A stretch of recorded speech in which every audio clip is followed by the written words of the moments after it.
Good morning, students. We have discussed about Indian independence and things that has happened near it, and how did we face the problems that we had. Now we go to Sri Lanka. Sri Lanka also is a country which got independence around the start of next year, 48, from the British control. Now let us see what was the problem in Sri Lanka. Okay. In 1983, the Parliament of Sri Lanka, then it was known as Ceylon. It's not known as Sri Lanka, it was named as Ceylon. Introduced an act recognizing Sinhala as the sole official language of the country. See, till now we don't make any compulsory strict official language for the country. All the communications from central government, we follow Hindi as well as English. Otherwise, if Central India Hindi, they say Hindi is the language, they write a letter to Karnataka. Karnataka Chief Minister can write the letter back in Kannada. So what happens? Indian Kannada people cannot understand Hindi and North Indians will not understand Kannada. So there is a industry, a common language is accepted as English. It is not official, unofficial. So it is going. But in Sri Lanka, Sri Lankan government officially announced the Sinhala as the only language that can be used for all the government facilities. No other language. There were other languages, mainly Tamilians who had gone from India. So there was a friction. In India, when there was a demand, what did the government do? Government permitted even states to be divided on the basis of language. And accepted those languages in the Constitution of India as part of Indian languages. Did not impose one language on anybody. And requested the people to follow three language policy. That means Hindi, English and any one local language. So that is there. What happened? Compulsory they made Sinhala as the official language of the country. So naturally, other language people were unhappy. This made Sinhala the medium of instruction in all the state government schools and colleges, in public examinations and in the courts. So that is a speciality. Naturally, the people were unhappy. The new act was opposed by the Tamil-speaking minority who lived in the northern island area, northern part of the island. So there, the people who lived in that area were not Tamilians. They were not ready to Jaffna, this one was Jaffna. They were not ready to accept. A person, another person named Prabhakar. They made an organization named LTT, Liberation Tigers of Tamil Eelam, an organization.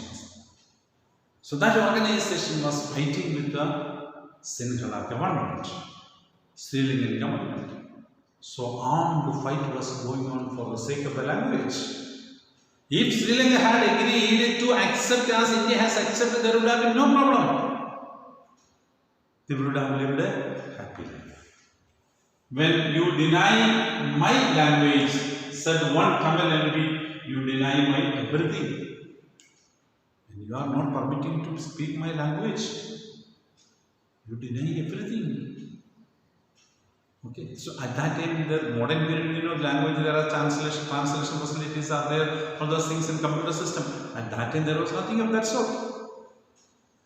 The person should learn other language and practice. So it is very difficult for children and everybody who writes an examination. Now in India, even for civil service examinations, you cannot write in Kannada, but you can write in Hindi. Still we agreed because There is a common language in English.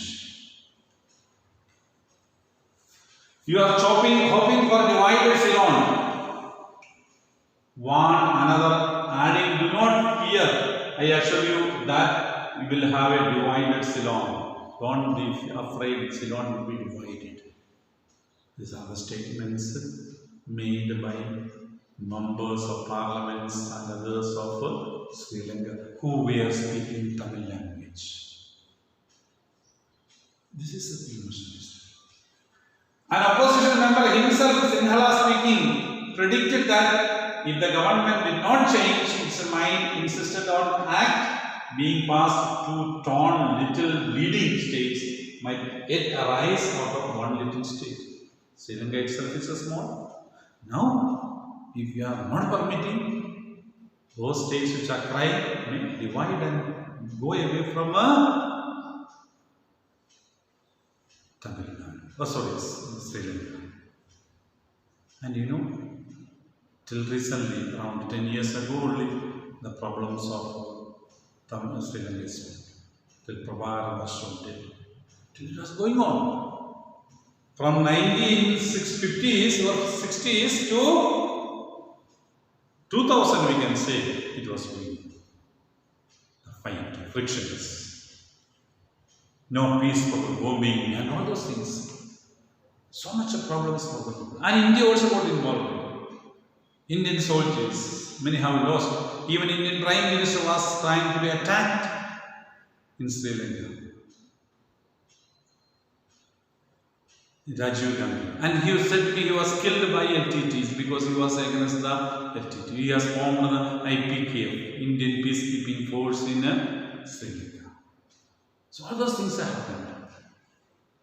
For several decades now, the civil war has raged in Sri Lanka, whose roots lie in the imposition of the Sinhala language on the Tamil-speaking minority, forcing the language. No, when you are forced, naturally resistance will take place. That's right.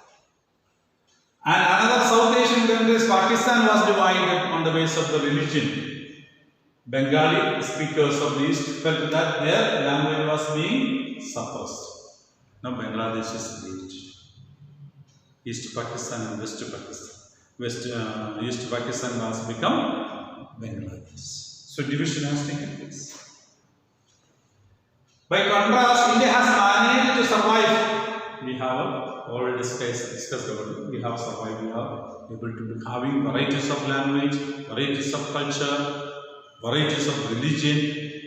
We are able to survive because our people respect each other, love each other. They don't mind the religion of another individual.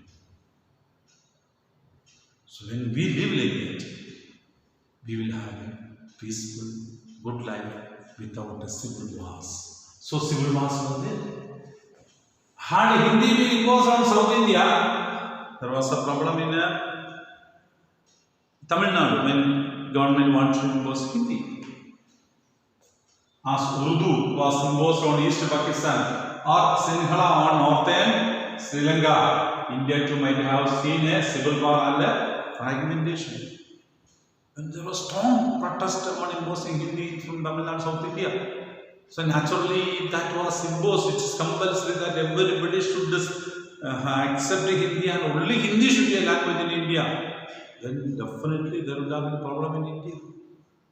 So the government has accepted that each person's language is important. And make them feel that above the language is India. India is something above the language, your regional languages. So that regional, your inspiration, your thinkings, everything is your importance. That also we take into consideration. That was accepted by the government. So naturally, there was no problem. We are able to survive. It doesn't mean that everybody 100% is happy. I had told you 100% perfection is not possible. That's the Contrary to fears of Jawaharlal Nehru and Sardar Patel, linguistic states have not threatened the unity in India, but have deepened the unity. The leaders were having the fear in the beginning. If we go for this one, what will happen? If we divide the country on the basis of the language, India will be divided or not. They had a fear. But that hasn't happened. That is the thing. That is the greatness. Once the fear or once language being suppressed has gone, the different linguistic groups have been content to live as part of the larger nation called India. So, little bit, see, all the things whatever we say cannot be accepted because all the language cannot be accepted, one language. But government accepts at least some of my viewpoints. Then okay, if government gives something, I will also give something like that. Mutual understanding has taken place in India, so India is able to survive without fragmentation. Thank you very much.